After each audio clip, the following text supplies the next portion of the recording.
What can we expect from a brand new manager over at Middlesbrough? We'll talk about their campaign up ahead and take a look back at last year's progress. We'll take all that into consideration in today's team preview.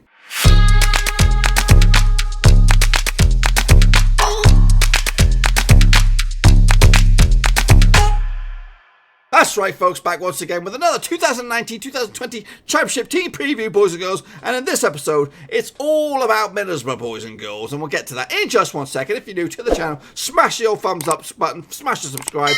You're bang up to date with all things Blackburn Rovers related, Championship related, world football related. We're going to all here under one roof. So let's get cracking and take a little look at Middlesbrough. Yeah, that's right, boys and girls. They are under new management. We'll talk more about that in a minute. But before we get cracking, I want to let you know, I'm on the lookout for Middlesbrough supporters just like you, boys and girls. If you are interested in becoming my Middlesbrough supporter for the new season, get involved with me one way or another. Whether it's down in the old comment section down below, or whether it is over at Twitter. Follow me at Roverseas and DM me that way.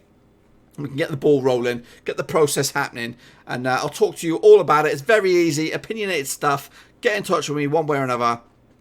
10 minutes of your time. Few opinionated questions such as who's going to be in the starting 11, who's the goal scorer that we should be worried about, are you happy with the manager, you know, what was last season like, all those kind of things. It's just, you know, there's no wrong answers whatsoever. But anyway, enough jibber jabber. Let's get looking at Fulham. At Middlesbrough. Woo, it's been a long old day, folks. Long old day. Let's take a look at Middlesbrough and see how they are shaping up. There we go, at Roverseas. So they play their games right here in the northeast at the Riverside Stadium. 34,742 people can walk through the turnstiles at Middlesbrough. Obviously, Premier League stadium, should be in the Premier League. But will they get there under Jonathan Woodgate? He is the man pulling the strings right here, right now. Last season, they finished in 7th spot, just outside the playoffs, with Tony Pulis in charge. They did make it to the 4th round of the FA Cup and the quarterfinals of the EFL Cup as well. The top goal scorer, I believe, was Britta Sumbalonga, but we'll confirm that in just a second. I don't know why that's not on there. But anyway, sloppy by me. The Rovers' record against Middlesbrough looks like this. Middlesbrough won 39 of the games, Rovers 58. There's been 36 draws between the two sides. And the last few matches have been like this. Last time out at the Riverside was a 1-1 draw. It was quite a tight game. I think Borough down 10 men for the majority of it. Rovers are lucky to get a point out of it in the end. Meanwhile, the game at Ewood Park ended as a 1-0 win for Borough. And yeah, it wasn't a great one as well. Meanwhile, this season they'll be locking horns nice and early as well. 17th of August 2019 at Ewood Park before they bring it back to the Riverside on the 1st of Feb 2020. So let's take a look at what who scored. Believe was the best starting 11 for Middlesbrough. Randolph in goal, Shotton, Ayala, Flint and Friend. Your back four, Howson, Clayton and Besic. Your three-man midfield with Downing, Hugel and Braithwaite. Your forward three. So Downing is a Rover. I'm just dropping that in there. Just a little sweetener right there. Quick look at the top players for you. It is Asamoah with 14 goals. Heigl had 6, Fletcher had 5, Saville had 4, and Wing had 3. As for the assist players, Howson was your main man with 6, Besic had 5, Fry had 4, Wing had 3, and Friend had 2. And you can also see the aggression in there. Ayala did get a red card. I believe it was against Rovers as well. I think he had one. It was either him or Besic who had the red card, which pretty much gave us a chance for that game. Meanwhile, quick look at the characteristics for Middlesbrough last time out. Their best, or their strengths were creating scoring chances, protecting the lead, and aerial duels. Obviously, it was a Tony Pulis side, so once they got their noses in front, they kind of shut up shop. Meanwhile, weaknesses, scoring chances, avoiding offside, and defending counter-attacks as well. They did used to play attacking football down the left-hand side more often than not. A lot of crosses as well. Consistent, they used to stick to the same sort of 11, and they used to take a lot of shots as well. Meanwhile, quick look at the form or the table situation for them. Obviously, they finished in 7th in the table. Not bad way to end the season, just a 1 defeat out of 6. We'll break that down in a little bit more clarity in just a second. As for the home form, they had their 14th best home record amongst the 24 nation or clubs that occupied the division last time out. As for their away form, much better, 6th in the table there, 6th best record amongst the 24. With 10 wins and 6 losses, 7 draws on the road. Quick look at the form book. They did it this season in amazing form, top of the pops last 6 games. 5 wins, 1 draw. 5 wins, 1 loss at the last 6. 15 points possible. Rovers not too shabby as well, 13th as well. As for the home form, Middlesbrough all the way down into 15th spot. spot, so not great. They did win the last 3 though, to kickstart their run. As for their away form, 7th in the table.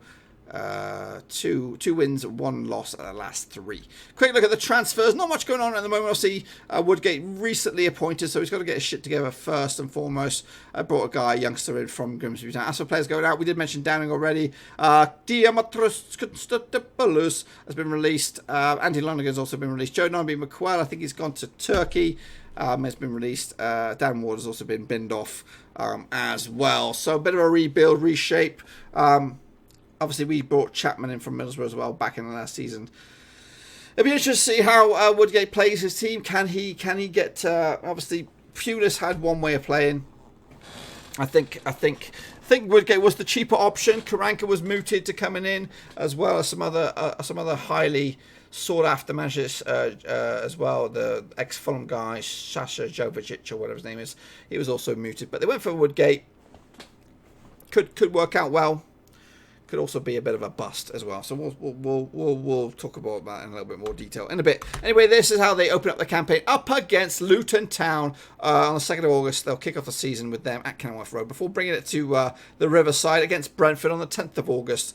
Then they take on Crewe Alexandra in the Carabao Cup, also at the Riverside, before they lose their first game of the season up against Rovers at Ewood Park, 17th of August. They also take on Wigan at the Riverside, 20th of August, midweek game then, and wrap up a 6-game streak up against Millwall on the 24th of August. The bookmakers, they see Middlesbrough in a mix, top 3, top 4, top 5, something like that, with Woodgate at the helm. I'm not too sure myself. I think that might be a little bit optimistic.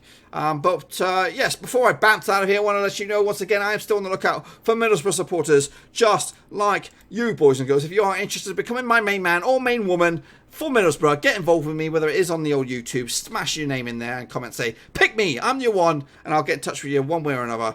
Also, you can follow me at Roverseas over on Twitter, and that'd be nice and easy. DM me that way, and we can get talking. It's very, very simple. But yeah, that is that, folks. Hopefully you enjoyed the video. If you did, smash the thumbs up. But if you do, smash the subscribe. Where do you expect Middlesbrough to finish this time out? Will they be in the top 6, top 8, top 10, or will they have a mid-season disaster, or maybe even worse? Woodgate obviously at the helm. First managerial post. Obviously, it worked well for Lampard. It's working all right for Stevie G up north. But yeah, it doesn't always work out this way. But it seems to be the in thing at the moment, bringing in a young manager, ex-player, blah, blah, blah.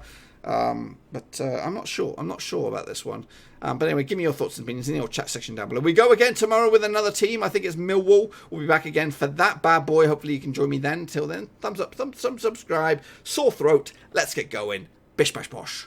Ciao for now. Thanks again for watching. Please like, share, and most importantly, hit the subscribe button to keep you bang up to date with all things Blackburn Rovers related, Championship related, football related. We've got it all covered right under one roof. And while I still have you, please be sure to check out some of the old videos scattered along here. I hope.